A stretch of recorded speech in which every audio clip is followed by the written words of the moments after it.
Bismillahirrahmanirrahim. Assalamualaikum warahmatullahi wabarakatuh.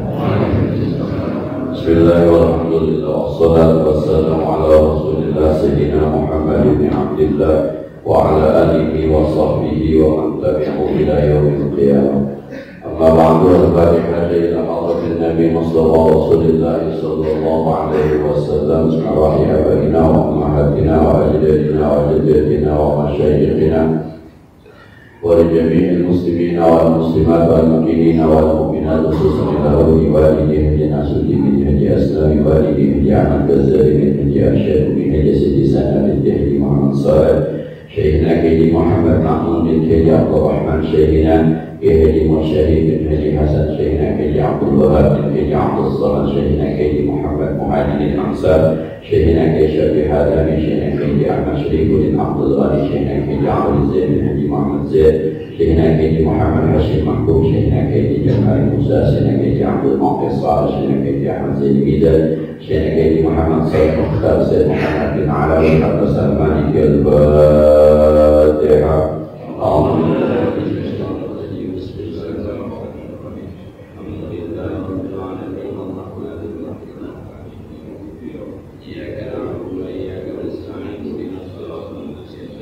صراط الذين أنعمت عليهم غير المغضوب عليهم ولا الضالين آمين. ولوالدي وارحمهما كما ربياني صغيرا. بسم الله الرحمن الرحيم. قال المؤلف رحمه الله تعالى وعلى من أفهم به وبعلومه في الدارين آمين. بسم الله الرحمن الرحيم. ثم استطرد المصنف بيان أركان الوضوء فقال. Kemudian sedikit menyinggung musannif Imam Ghazali di kitabnya Bidayatul Hidayah, bayan keterangan arkanil wudu, rukun-rukun babnya bab mandi, tapi sedikit diselipkan oleh Imam Ghazali tentang rukun-rukun. Fardul wudu siddatun, fardul wudu itu ada 6 berdasarkan firman Allah di surah Al-Maidah ayat 6 al-Hasrah. Alladzina amanu idza qumtum ila shalah faghsilu wujuhakum wa aydiyakum ila al-marafiq wamsahu bi ru'usikum wa arjulakum ila al-ka'bayn. Di situ disebut 4. Tapi makna yang terkandung adalah 6. Hai orang-orang yang beriman, apabila Anda mau sholat, kata-kata apabila Anda mau sholat di dalamnya ada kemauan yang kita sebut dengan niat. Maka rukun wudu yang pertama adalah niat. Faghsilu wujuhakum, maka basuhlah wajahmu. Yang kedua, wa aydiyakum ilal marafiq, tanganmu sampai sikut. Wamsahu bi ru'usikum, sapuhlah kepalamu. Wa arjulakum, dan kaki.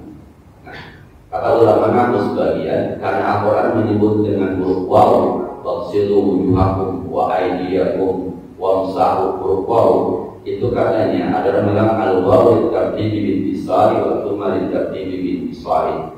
Huruf waw itu harus tertib satu dan itu. Maka ada rukun wudu yang pertama adalah tertib. Dari ayat itu dipahami bahwa rukun wudu ada 6, dari mulai niat sampai kepada tertib. Itu yang disepakati oleh para ulama. Kata niatnya enggak ada di Al-Quran, tapi dipahami dari kata-kata idza qumtum, idza arada an tuqima, jika kamu ingin melakukan. Kata ingin itu disebut dengan niat. Begitulah ulama memahami ayat Al-Quran yang disebut dengan isyaratun nas. Ada isyarat dari Al-Quran bahwa di sini ada niat. Nah, sama seperti ayat hurimat alaikumul maitatu wad damu lahmul khinzir, diharamkan atas kamu darah bangkai. Hurimat alaikumul maitatu, diharamkan atas kamu bangkai. Itu sebenarnya ada pemahaman ulama, ada yang kata yang harus muncul sebenarnya, bukan harus, bisa dimunculkan. Hurimat alaikum aklul maitat, diharapkan bagi kalian makan. Aklul maitat, makan bangkai. Jadi yang diharamkan tuh makan nih. Nah, kemudian kata yang pertama, ghusl wajhi, membasuh muka walau bi fi'li ghairihi bila iznihi in kana dzakara lin. Yang pertama membasuh muka, kata Imam Al-Ghazali, membasuh muka sekalipun yang ngebasuh orang lain tanpa izin kita, yang penting yang dibasuh niat. Jadi kalau ada orang misalnya mukanya dibasuhin sama temennya tanpa izin, selama yang dibasuh niat dulu, maka membasuh mukanya sah sekalipun dibasuh oleh temannya. Nah, walaupun tanpa izin, yang penting yang dibasuh itu niat. Dan ini cuma masalah, kayaknya gambarannya bingung juga gitu. Kecuali ada orang yang sakit yang sudah tidak bisa berwudu, kemudian minta diwuduin. Jadi yang wuduin adalah orang lain, kemudian yang sakit yang niat, jadi diwuduin. Saya pernah mewudukan kakek saya dulu, orang bilang Ki Haji Asnawi bin Haji Ja'far. Ketika dia sakit, minta diwuduin dan minta dibimbing sholat. Sekarang suka buat bercanda, sebab ada beberapa orang yang minta dibimbing sama saya wudunya sholatnya, kalau meninggal. Ada 3 orang Pak, dari paman saya, kemudian bapak saya, termasuk kakek saya, yang sholat itu saya bimbing karena sudah antara iya dan tidak, tapi mau sholat. Jadi saya di belakangnya, kemudian baca dari Fatihahnya sampai salam itu saya bimbing. Kalau kemudian meninggal, malah dia bilang begitu, kalau orang sakit jangan suruh haji pula bimbing sholat. Biasanya mulai pendek-pendek kan. Nah, dan wal yadaini ma'al mirfaqaini in wujidata ma'a qadrihima in fukidata. Dan 2 tangan sampai sikut kalau sikutnya ada. Kalau orang yang sikutnya nggak ada Pak, lurus saja lurus, nggak ada ininya nih, lurus saja. Maka cara berwudunya diukur-ukur aja, kira-kira sikut berkemana. Tubikot lihat, kalau sikutnya tidak ada. Jadi ada orang lahir tanpa sikut, nanti wudunya seperti apa? Ulama kita sudah menjawab, ya diukur saja. Nah, kemudian wa amma in wujidata fi ghairi mahallihal mu'tad fa yuhtamalu i'tibaru al-ghalib wa i'tibaru wujudihima. Kalau ada orang punya sikut, tapi tempatnya bukan seperti biasa, sikutnya di sini, bukan di sini. Kalau tadi yang pertama tidak ada sikut, maka diukur-ukur aja. Sekarang sikutnya di sini, bukan di sini. Gimana cara ukurnya? Maka harus dibawa kepada sikut yang al-ghalib, yang biasa ada sikut di mana. Jadi jangan di sini wudunya, tapi sampai sini diukur-ukur aja. Jadi dia melewati sikut gitu. Kalau sikutnya adanya di sini. Nah, tiba kalau kita ngaji begini kadang-kadang yang enggak aja ya ulama yang begini. Tapi saya cukup kaget ketika melihat postingan dari Gus Bahar, dia bilang saya punya kitab, saya lupa disebut namanya. Itu karya orang Wahabi asli, karena keluaran Departemen Agama ini Saudi. Ketika mereka membahas tentang perluasan Safa dan Marwah serta Mina jadi, ternyata mereka menggunakan fatwa ulama-ulama Jawa. Nah, saya baca itu yang diambil pendapat Imam Nawawi Al-Bantani, kemudian Al-Palembani, Banjari. Kan gini, kita kalau dulu zaman Nabi orang Sa'id, kalau misalnya masa itu cuma segini kan, zaman Nabi. Ini lebar. Ini yang lebar ini termasuk masalah kan? Zaman Nabi kan cuma ada, ya ini namanya di sini doang nih. Safa Marwah sini. Karena orang makin banyak, kemudian dilebarin. Nah yang dilebarin ini masalah kan? Mereka mengaku itu mas'ah berdasarkan pendapat fatwa salah satu yang diambil adalah ulama-ulama dari Jawa, termasuk Imam Nawawi Al-Bantani. Mereka nyebut Indonesia itu Jawi gitu ya. Jadi mau dari Al-Banjari, mau dari sebutnya pokoknya Jawa. Termasuk yang diambil Imam Nawawi Al-Bantani. Salah satu pendapat dari Safa itu kan bukit, Marwah itu bukit. Bukit kan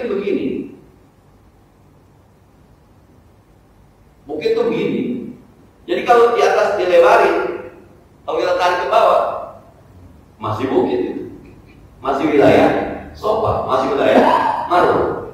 Maka kata ulama Saudi itu tetap namanya Sofa Marwah berdasarkan fatwa dari ulama-ulama Jawa. Wahabi ngambil pendapat ulama Jawa. Apa yang ke Jawa itu ngambilnya Wahabi. Jujur sebenarnya. Saya kaget juga ketika. Jadi kadang-kadang yang dia sampaikan semacam ini ketika kita baca, yang enggak aja gitu ya. Ternyata pas kemudian hari, oh ini ada. Sama termasuk tuh Mina. Mina ini kan kalau orang, nah sekarang karena orang makin banyak ditambahin ke belakang kan. Jadi namanya Mina, jadi Mina baru. Ini termasuk Mina mantap. Nah, maka dia bilang sekarang ini sekarang. Ini mohon maaf. Ini misalnya tanah kita. Terus yang di samping itu bukan tanah kita. Kira-kira kalau kita beli di tanah kita nggak? Nah itu dia. Kalau kita beli di tanah kita nggak? Ya gitu. Selama dia ittisal, nah itu perumpamannya semacam itu. Jadi sekarang yang beli bukannya, yang beli yang mengadakan bukan orang, negara yang mengadakan. Jadi ini Mina. Kalau kemudian ini Mina diperluas atas keputusan negara, ya jadi Mina sama. Ini tanah kita, itu bukan tanah kita, tapi nyambung. Kita beli termasuk tanah kita kan? Termasuk tanah kita. Itu di mana Mina? Itu pendapat ulama-ulama Indonesia. Al-Minan Kabawi yang diambil. Pengarang kita perhubungan Melayu itu ulama Saudi mengambil salah satu pendapat dari ulama-ulama Indonesia, ulama-ulama Jawa. Sebelum itu kita memang tapi lebih pernah Gus Bahar yang ngomong Gus Bahar, kita percaya dengan ulama kiai. Ternyata sekali lagi ulama-ulama Indonesia luar biasa sebenarnya ketika memberikan sebuah perumpamaan sama kayak gini. Tidak kalau bandingkan kalau ada sikutnya, kalau sikutnya tempatnya bukan pada posisinya, kita berpikir apa iya gitu. Nah, tapi boleh jadi kan satu saat bisa jadi sekarang udah ada orang yang lahir kembar siam, ada orang yang lahir kakinya 3, ada orang dan wa mashubatil raqsi dan menyapu sebagian kepala min basyaratihi kalau ditinjau dari kulitnya, kulit kepala. Wa in kharajat an haddihi sekalipun kulit kepalanya keluar dari batasan kepala. Ada orang kepalanya mereka gimana? Mohon maaf ini bicara kulitnya, bukan rambut ke rambut belakang. Jadi kalau ada orang misalnya botak tidak ada rambutnya, tapi dia kan harus membasuh kulitnya. Tapi ada kulit kepalanya yang dikeluar dari batasan kepala. Entah bagaimana posisinya, itu masih sah selama itu masuk kategori kulit kepala. Tapi min sya'rihi kalau tinjauannya rambut, alladzi bi hatihi rambut yang ada di batasan kepala. Jadi kalau teman-teman rambutnya panjang kemudian yang dibasuh yang di sininya itu tidak sah. Sebab ini di luar batasan kepala. Yang sah itu yang masih lingkungan kepala. Nah kalau ada perempuan rambutnya panjang kemudian yang dibasuh yang ujungnya doang nih, kayak tangan ya ujung itu, maka tidak sah. Kenapa? Sebab ini di luar kepala.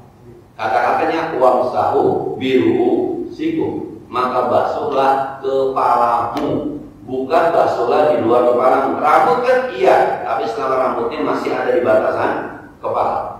Tapi kalau kulit kepalanya di luar batasan kepala masih boleh, sebab ini masuk kategori kulit kepala. Tapi kalau rambutnya harus ada di batasan kepala. Nah, wa ghaslur rijlaini ilal ka'baini dan membasuh dua kaki sampai dua mata kaki kama fil mirfaqaini, hukumnya sama dengan dua sikut. Gimana kalau ada orang yang kagak ada mata kakinya? Ukur-ukur aja dah. Gimana kalau mata kakinya tumbuhnya di betis? Bukan di lembangan itu. Ya diukur-ukur sesuai dengan yang biasa mata kaki adanya di mana. Nah, maratan sekali-sekali itu yang wajib. Maka sebenarnya wudu itu yang wajib cuma sekali. Yang 2 dan 3 itu menyempurnakan. Maka kapan-kapan air susah di perjalanan, itu pun beli pakai air mineral, atau di perjalanan. Saya pernah di rest area berhenti pas maghrib, itu luar biasa. Pas maghrib berhenti di rest area, kita datang orang sudah penuh. Itu kadang-kadang airnya habis. Maka akhirnya kita beli air mineral untuk berwudu. Karena air mineralnya itu sedikit, maka gunakan saja sekali-sekali. Tidak 3 kali. Kenapa? Sebab untuk mengirit air yang ada. Dan fil aqdal arba'ah ma'aniyatil maqunah di awal maqsulin wajib. Sekali-sekali pada 4 anggota bersama niat yang diinginkan di awal membasuh muka. Wa tertib ma bainal a'dha'i arba'ah, dan tertib di antara anggota yang 4. Jadi nggak boleh kita muka belum beres udah ke tangan belum beres udah ke kepala. Makanya kalau teman-teman merasa kayaknya ini di tangan ada cat, di tangan tidak masuk, harus diulang wudhunya. Maka ngulang wudhunya dari tangan terus ke kepala terus ke kaki, itu konsekuensi dari tertib. Sebab tertib itu harus berurut, muka dulu beresin. Kalau muka belum beres berarti tangan nggak boleh. Kita udah rapi wudhu, ternyata di jidat kita kelihatan nih ada bekas tipek dulu ya, gimana ya, tipek, cat segala macam. Berarti kan ketika kita membasuh muka kita belum sah. Kalau muka kita belum sah berarti belum pindah ke tangan. Maka wudhunya dimulai dari muka.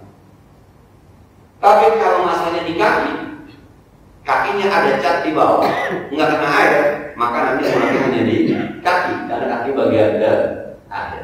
Itu maksud dari tertib, berurut. Muka dulu beres, baru tangan beres, baru kepala beres, baru kaki. Di mana tak beresnya, maka mulai dari situ terus ke bawahnya gitu. Itu makna dari tertib. Nah,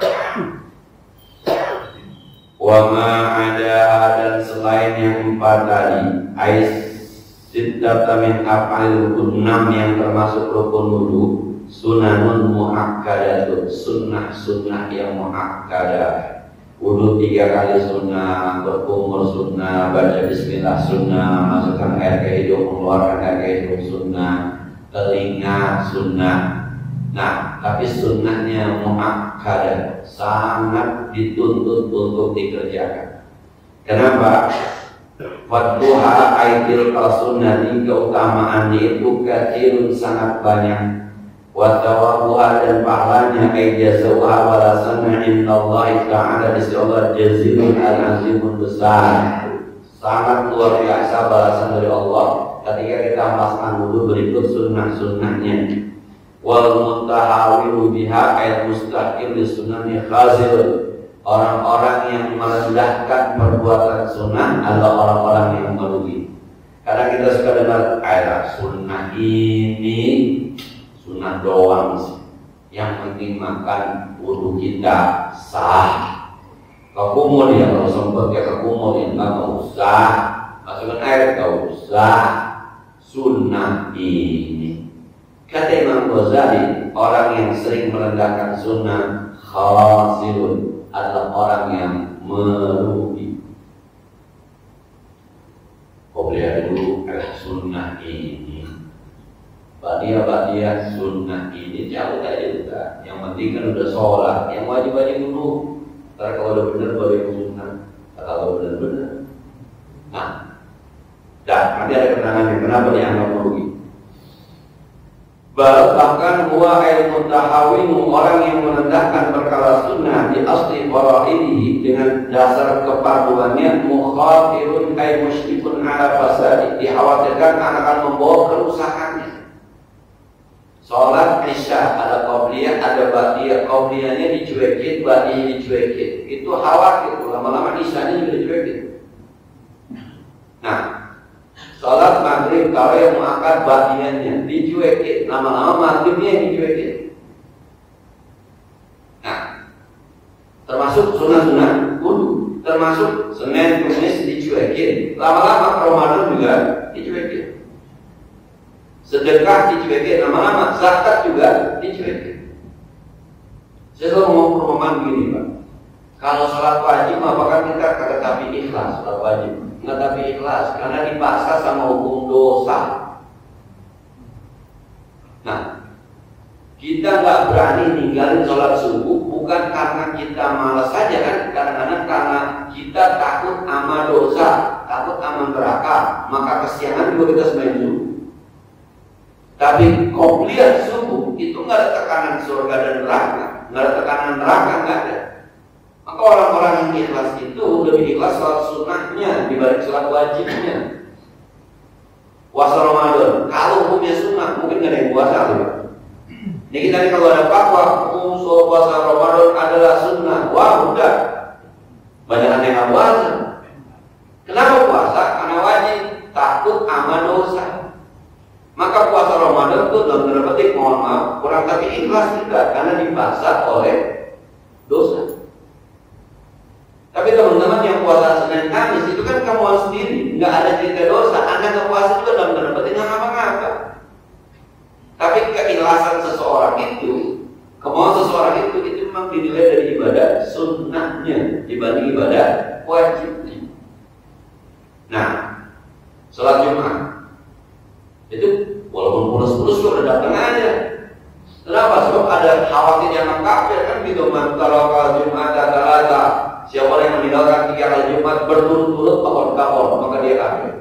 Maka ada yang kedua meninggalkan 1 bayang lagi yang berturut-turut katanya. Kalau itu padahal maksudnya. Nah, gue berdua ya kami harus bayar, jangan tinggal aja. Bukan begitu sebenarnya. Jadi zakat fitrah itu pada ngerjain karena ada hukum dosanya. Nah, tapi sodako jariyah itu nggak ada hukum dosanya. Kalau ada orang yang melakukan itu, hebat. Nah, jadi ya sama-sama deh ya, kata Imam Ghazali, jangan direndahkan urusan yang sunnah-sunnah. Itu khawatir nanti bisa merusak kepada keimanan yang sesungguhnya. Kemudian li'anna tahawinnya bis-sunnah, sebab orang yang merendahkan dengan ibadah sunnah yuaddi akan terbawa ila tahawunil fara'id, akan merendahkan juga sholat-sholat yang fardu. Lama-lama baru jam 12 di bangkuan buat johor terus bayangnya entar apa lama johor biasa 3 jam 2 juga sembahyang masih sah, Tuhan masih ada. Itu lama-lama tuh satu ya memang orang aja nanti bisik banget. Cara jam 4 juga nggak apa-apa. Dan jamaah ada sama aja, jamaah maju. Lama-lama itu lama-lama udah jam 4 belum 4:30. Nah, tiba mohon maaf ya, kadang-kadang yang begini orang ngerti, berarti bingung juga.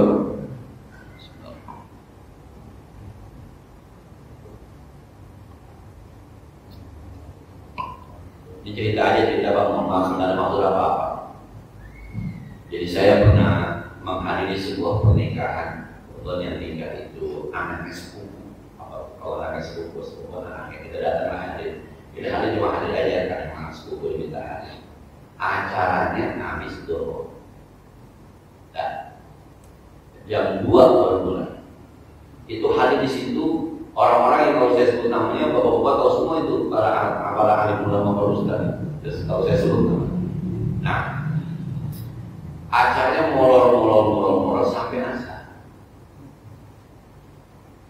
Habis acara asar, maksud saya ini, kalau saya pribadi saya tidak menggunakan dulu kali ya asar. Habis itu masih makan lama. Tapi justru ketika kita sudah mau ditarik sama teman kita yang nama kita, ya ustaz yang nama kita, kita mau kemana? Ke depan dulu. Saya itu mau sembahyang makan. Itu semuanya ngumpul makan sampai 4:30. Nah, dalam hati saya ini, tapi kita lihat mereka asik-asik aja sekali. Nah, ponakan ketika pulang itu kita dari masjid kata ponakan, nggak ada yang bikin sembahyang sekali sih ya, nggak ada yang bikin sembahyang sekali sih. Saya bilang ya itulah orang kalau punya banyak, mungkin ada masa lain kali. Nah, agak bingung juga gitu, agak bingung. Jadi dulu saya pernah juga menghadiri, mohon maaf ini saya sebut aja orang yang karena memang mulainya muda ini pernah dikasih yang keren. Tuh karena di sunatnya banyak, kayak supaya ngasah sekali mengatakan kayak mampus baru ini supaya ngasah sekali. Karena acaranya mau mundur. Tapi kalau yang satu itu memang makannya lama gitu. Karena makannya prasmanan lama.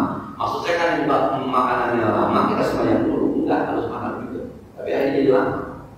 Nah, sama-sama ya. Jadi teman-teman yang udah biasa sholat awal waktu itu kan sunnah. Maka di akhir waktu itu ada bermasalah perasaannya. Teman-teman biasa sepeda awal waktu, sepeda asar waktu, tapi awal waktu biasa awal waktu termasuk subuh awal waktu. Itu biasa itu kan sunnah sholat di awal waktu. Kapan-kapan mundur itu perasaannya nggak enak. Siapa sekali ngobrol sepeda asar. Padahal secara syariat nggak apa-apa. Itulah pentingnya kita komitmen dengan sunnah. Kayak bapak-bapak ini baik subuh di jamaah. Suatu saat kesiangan rasanya gimana?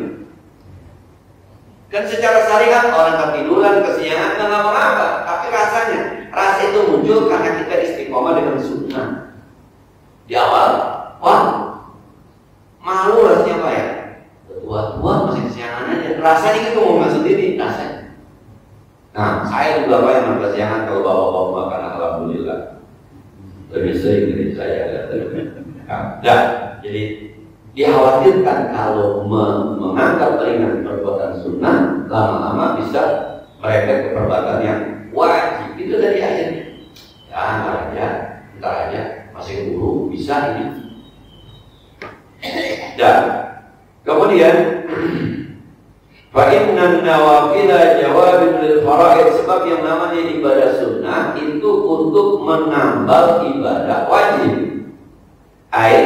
Fa'in mata syahsu, kata Imam Nawawi, kalau ada seseorang yang meninggal dunia, walam yaf'alil fara'idha minas sholawati, dan dia pernah meninggalkan sholat yang umum, maka akan menempati kullu sab'ina minan nawafil, dari 70 rakaat sholat sunnah, maka rakaat minal fardhi, di tempat 1 rakaat sembahyang wajib. 70 rakaat sholat sunnah kita akan diposisikan di 1 sholat wajib yang kita tinggalkan ini. Nah, udah kau lihat aja, balik aja, kumpulin aja. Khawatir pas meninggal dunia kita nggak tahu baliknya kita umur berapa tahun di mana. Ada sholat wajib kita yang ketinggalan 3 rakaat, maghrib 4 rakaat, zuhur. Paling tidak mudah-mudahan ibadah sunnah kita bisa menambal kekurangan ibadah wajib kita ketika di akhir. Kata Imam Nawawi, per 70 rakaat ibadah sunnah menutupi 1 rakaat ibadah wajib. Nah, kata Imam Nawawi, al-Ghazali. Dan banyak banget ya. Jadi 70 rakaat itu kira-kira berapa hari, Pak? Iya. Nah iya, untungnya makanya Ramadan itu luar biasa. Karena Ramadan itu semalam itu bisa 23, 20. Ya, sholat ini 20, witirnya 23, kalau dia lagi 4, Pak. 27 rakaat. Lah kalau 1 bulan, tapi cuma bisa menutup beberapa rakaat sholat wajib. Paling kagak itu ada usaha, ada ikhtiar. Dan kemudian wa kadzalika taqumu kullu 70 riyalan min shadaqatit tatawwi maqama riyalin wahid min az-zakat. Begitu juga kalau kita ukur zakat 70 real, masa di real. Kalau kita 70 juta, banyak kan Pak? 7 juta, setiap 7 juta gitu ya, uang yang kita sedekahkan akan menutupi 700 ribu uang yang kita zakatkan. Per 70 kali. 1 rupiah yang kita tidak zakatkan akan ditutup dengan 70 rupiah dari yang kita sedekahkan. Berarti kalau ada 2 juta yang harus dizakatkan, tidak dizakatkan, tinggal dikali 70. Nah, berapa itu? 100 40 juta yang kita sedekahkan menutupi 2 juta zakat yang kita tidak. Sedekah-sedekahnya banyak ditunda Pak, goceng-goceng kalau 2000 dan kira-kira khawatir ada yang wajib kita tidak keluarkan. Nanti kalau meninggal dunia itu buat nambel-nambel. Sebab kita kalau berdoa minta apa? Wajibulni warfa'ni. Itu kalau lagi duduk ada dua sujud, Rabbil warhamni warfa'ni wajibulni. Ya Allah tampilin saya. Tadi kalau kita baca Allahumma fir umat Sayyidina Muhammad, ada Allahumma jbul umat Sayyidina Muhammad. Ya Allah tutupi, tampilin. Salah satu yang bisa menambahkan dua ibadah sunnah terhadap ibadah wajib. Tapi ini Pak, nanti kalau udah meninggal bukan masih hidup. Nah, dah.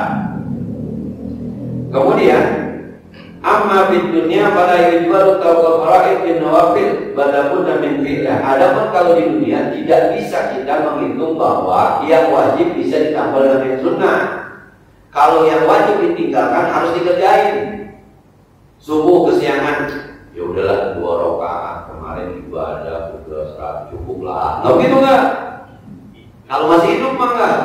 Pokoknya subuh jam berapapun bangun harus sholat subuh. Karena semalam mungkin ada anak yang sakit, ada istri yang sakit, ada keluarga yang sakit, ada musibah. Akhirnya kesiangan, bangun jam 8 sholat subuh. Jangan pakai udah nggak gampang deh tambah yang sunnah. Nggak bisa kalau masih hidup. Kalau yang sunnah cukup, kalau kagak. Tapi hukum dunia nggak begitu. Pokoknya jam 8 bangun, jam 8 sholat, jam 9 bangun, jam 9 sholat, jam 10 bangun. Jangan nungguin nggak ada sekali zuhur di pondok, nggak bisa.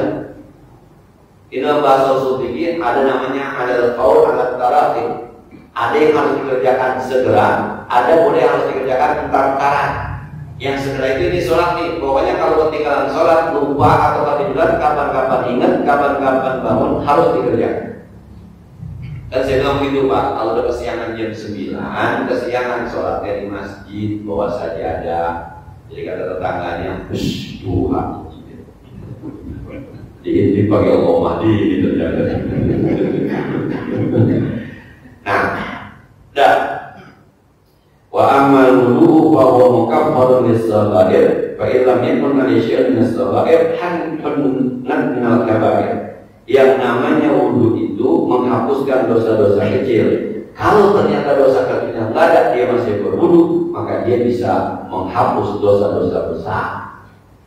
Nah, jadi jangan disepelekan ke kumur, jangan disepelekan masukkan air ke hidung, jangan disepelekan telinga, jangan kenapa? Sebab di situ ada keberkahan menghapuskan dosa-dosa kita.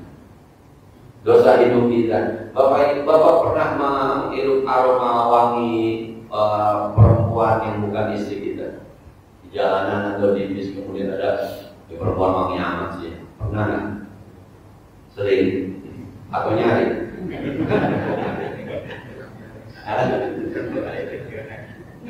Ya sering kan kalau di kantor-kantor ngomong gitu kadang-kadang. Terus bapak ada suka wanginya, padahal bukan isi bapak. Itu kan dosa itu. Cara membersihkannya dosa kecil itu ketika kita berwudu masukkan air ke hidung kemudian dibuang begitu tuh setan perempuan lagi. Nah, itu yang nggak ada di ibadah lain kecuali di wudu. Sehingga heran sih Pak, kalau laki-laki kadang-kadang pakai minyak wangi yang soft, nggak kuat gitu. Tapi kalau perempuan temennya pakai minyak wangi yang strong, yang 7 meter lewat berendus itu. Nah, harusnya itu perempuan yang soft itu perempuan. Jadi perempuan pakai minyak wangi kalau tidak diparangin sama suaminya nggak kecium. Tapi kalau suaminya udah dekat, udah nempel baru dicium, itu soft. Karena dia pakai minyak wangi buat suami.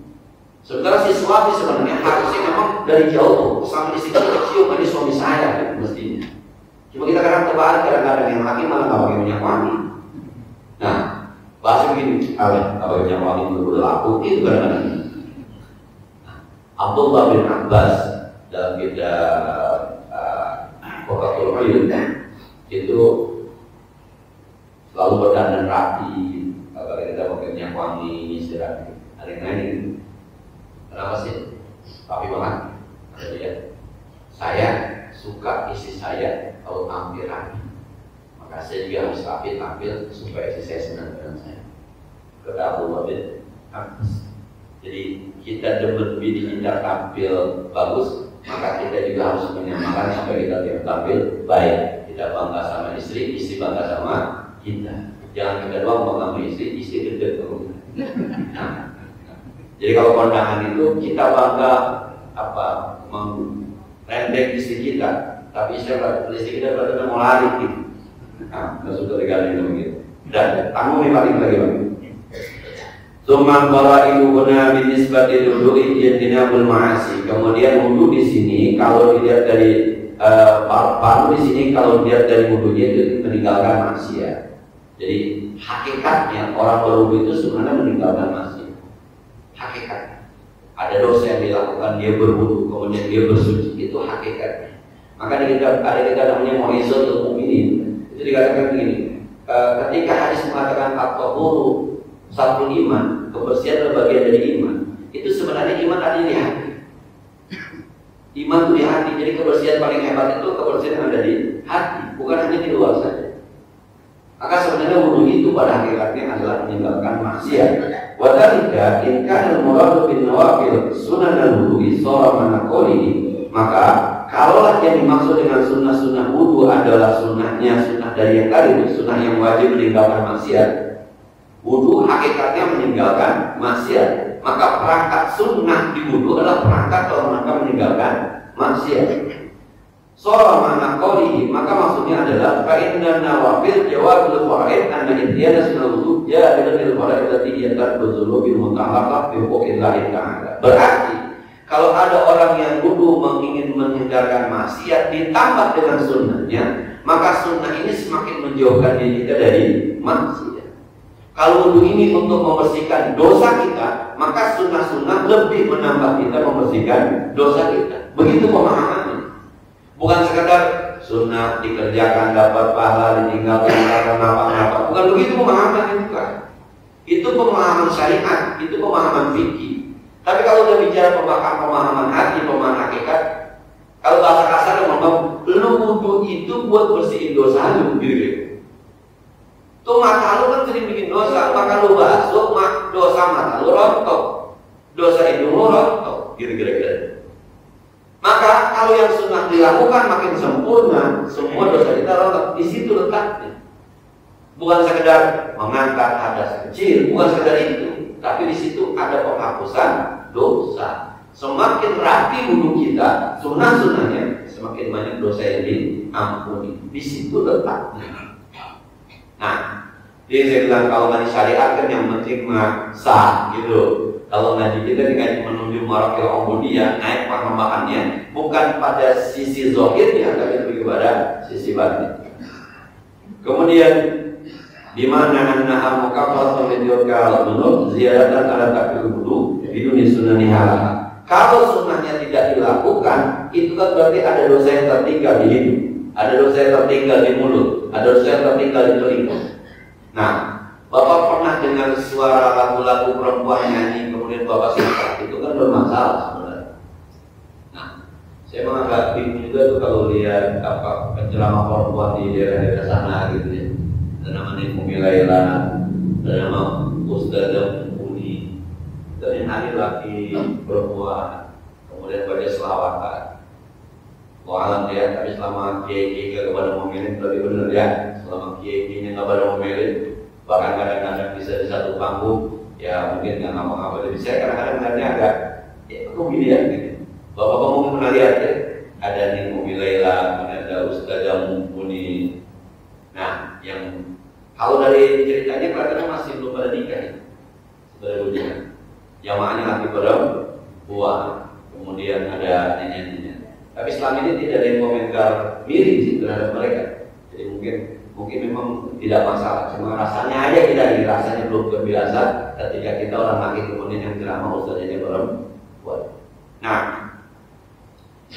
dan terakhir wa amal kabair, ada pun dosa besar pada yang kafir illa taubat atau haji mabrur, tidak bisa dihapuskan dengan taubat dan haji mabrur. Wa kadzalika dzunubul muta'alliqah bil qabil adadi.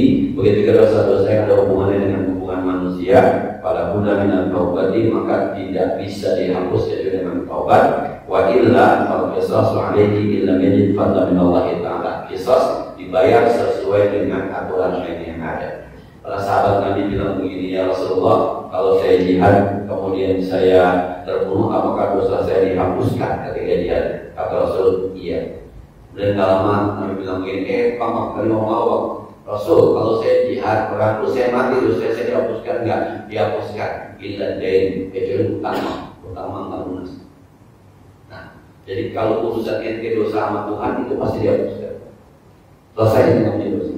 Illa dain, kecuali urusan hutang yang hakul adami terhadap manusia harus diselesaikan, nggak bisa dengan wudu, harus dibayar utama. Nah, jadi wudu sekadar membersihkan dosa-dosa kecil-dosa dengan Allah Subhanahu wa Ta'ala. Jadi semua kalau ada mudayamu, wallahu a'lam. Sebagaimana biasa, bagi ada yang belum didiskusi oleh tadi itu pasti.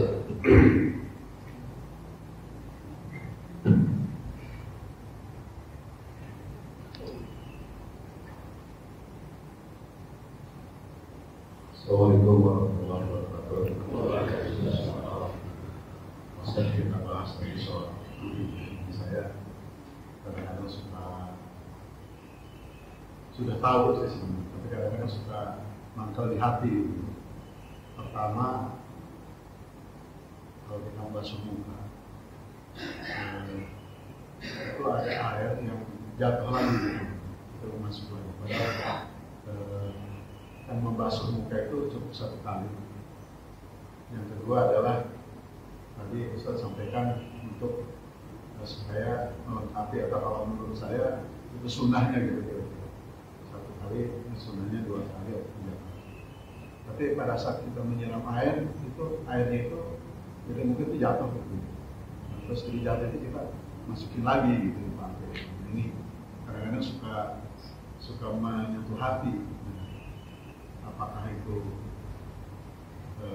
makruh atau apa lah, saya nggak paham. Nanti kalau penjelasan.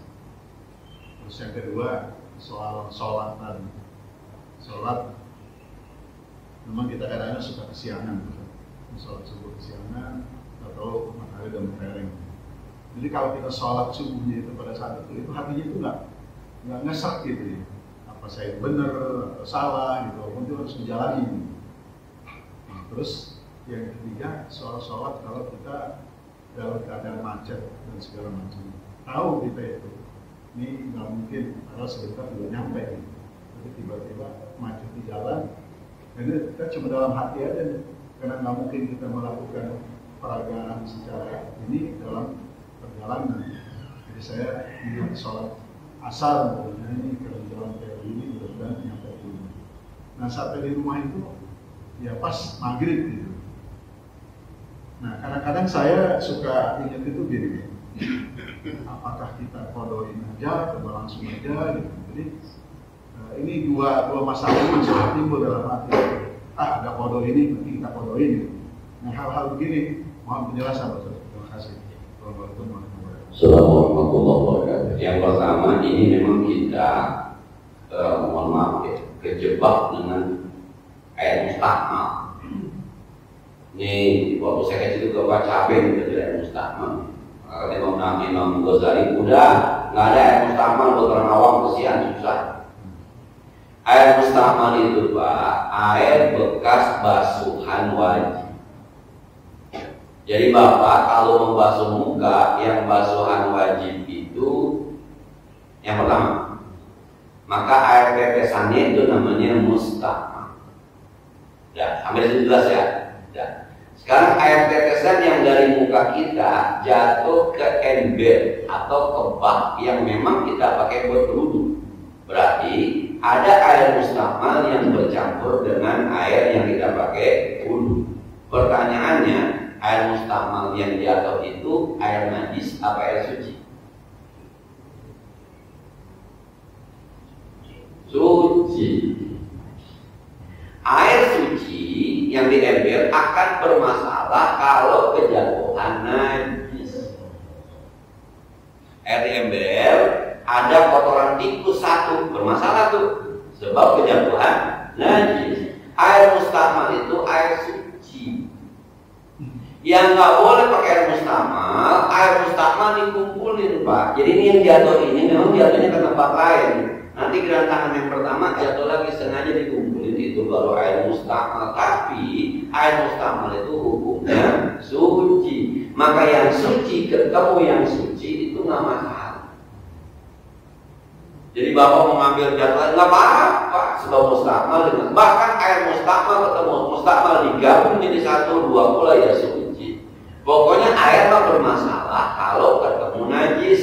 Maka kita kadang-kadang bicara air banyak dan tidaknya 2 pula dan tidur zaman dulu. Sebab itu urusannya sama ketika kejatuhan najis, bukan kejatuhan barang yang suci.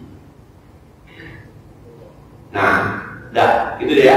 Jadi ini dulu karena bicara tentang air mustahmal memang kadang-kadang nggak boleh dipopok segala macam gitu, yang nggak boleh dipegang. Tangan kita suci nggak? Suci. Air suci nggak? Suci. Lalu dimasukkan ke suci, yang suci bermasalah nggak? Enggak. Ini kan Pak, kalau saya begitu cuma dikata kurang sopan Pak. Jadi najis kan? Enggak, karena ini sesuatu yang suci. Kalau ada bisa, mohon maaf, misalnya ada semutnya, saya ambil gitu kayak semut. Ini kan suci, ini suci, yang suci tetap yang suci, nggak masalah. Apalagi nggak berubah. Dia bermasalah aja cuma tidak bisa mensucikan, dikasih kopi, dikasih teh, dikasih gula, kan masih bisa diminum tetap suci. Air mustamal itu air yang suci. Kemudian yang kedua, ketika ada orang sholat kesiangan subuh rasanya kagak enak, itu iman namanya. Emang kerjaannya udah dibuka di tempatnya, maka pasti kagak enak. Bangun, ya Allah, jam 7 sholat sih, tapi hatinya berarti bapak, ibu masih punya iman. Kalau hatinya ngajarin, apa benar Tuhan, pas dah. Nah kalau yang di situ masih asik aja, apa kesiapan itu kan ada itu. Nah itu bermasalah imannya. Islamnya oke itu, tapi imannya. Jadi kalau ada yang apalagi nih, sekarang bapak-bapak saya kira kalau sembahyang asar jam 5, belum keluar waktu belum jam 5, merasa kagak enak, luar biasa tuh iman. Nikmati saja, asik. Nah, tapi kalau jam 5 biasa-biasa aja, nah itu Islamnya ada, tapi imannya masih kurang. Nah, yang ketiga, ini prediksinya ini sampai ke rumah nih jam 4 lewat tol, ternyata tolnya macet. Nah, ada Wapres dan Cawapres pada lewat itu ternyata. Nah, aduh, sampai rumah maghrib, gimana ya? Dan yang pertama nih, kalau mau mengambil gampangnya, ya udah nanti sampai rumah sholat maghrib dan sholat asar. Kodok, Pak, saya sampaikan lagi dalam bahasa fikih, kata adaan dan kodokan sekedar untuk memberi nama sholat yang dikerjakan di waktunya dinamakan adaan. Sholat yang dikerjakan di luar waktunya dinamakan kodokan. Nama doang nama, nggak usah juga pakai tusolli, fardul asri, kodokan, terus begitu nggak usah. Ketika Anda sholat asar di waktu maghrib pasti kodok namanya. Ketika Anda sholat maghrib di waktu maghrib pasti ada namanya. Itu sekedar nama Pak. Apa pemahaman bedanya dosen sama guru Pak? Ngajar-ngajar juga, cuma kalau adanya di universitas perguruan tinggi namanya dosen. Kalau di SD sampai SMA namanya guru. Apa beda mahasiswa sama siswa Pak? Bukan kayak Tuhan bagaimana? Nah, kalau adanya di kampus namanya mahasiswa, kalau adanya di SD namanya siswa. Sekedar penamaan. Jadi melayangkan Quran apa adaan? Sembahyangnya di mana? Sholat maghrib di waktu isya udah pasti kodok. Nggak usah juga digabung usolli pada maghrib istana kabir kodokan, nggak usah. Tanpa Anda sebut kodokan udah pasti kodok karena di luar waktu. Jadi kalau sudah semacam itu, yang pertama, fattaqullah mastata'tum, bertakwalah kamu sesuai dengan kesanggupan kamu. bukan nggak mau sembahyang asar. Macet itu di jalan tol. Kalau di luar tol mah gue bisa keluar masjid. Di jalan tol nggak bisa, masih ya sembahyang di jalan. Nah, itu yang pertama. Yang kedua, supaya waktu asar tidak lewat begitu saja, sholatlah di mobil, dihormati waktu, sekedar untuk menghormati waktu. Tapi jangan dianggap sah. Nanti di rumah diulang lagi. Kayak enak amat ya, udah jam 5 nih belum sembahyang nih, macet. Bayang aja udah, nggak pakai wudu, nggak usah pakai wudu, nggak usah pakai tayamum. Kalau pakai tayamum, pakai jok mobil silakan. Kalau nggak kuat, bayang aja udah. Bangkit Allah Akbar. Jangan sampai tuh asar lewat kita kagak sholat. Namanya reformasi waktu. Kalau umumnya kagak sampai rumah, mohon maaf nih. Iya, udah sholat. Kalau nanti dihisab kenapa? Emang begitu yang terbaik. Itu terbaik. Yang di pesawat sholat aja deh. Allah. Lah nggak pakai wudu, emang nggak bisa wudu. Nggak pakai tayamum, kita bisa tayamum. Cuma jangan sampai nih waktu sholat lewat kita kagak sholat. Namanya reformasi waktu. Tapi jangan dianggap sah. Nanti di rumah sholat lagi. Cukup deh.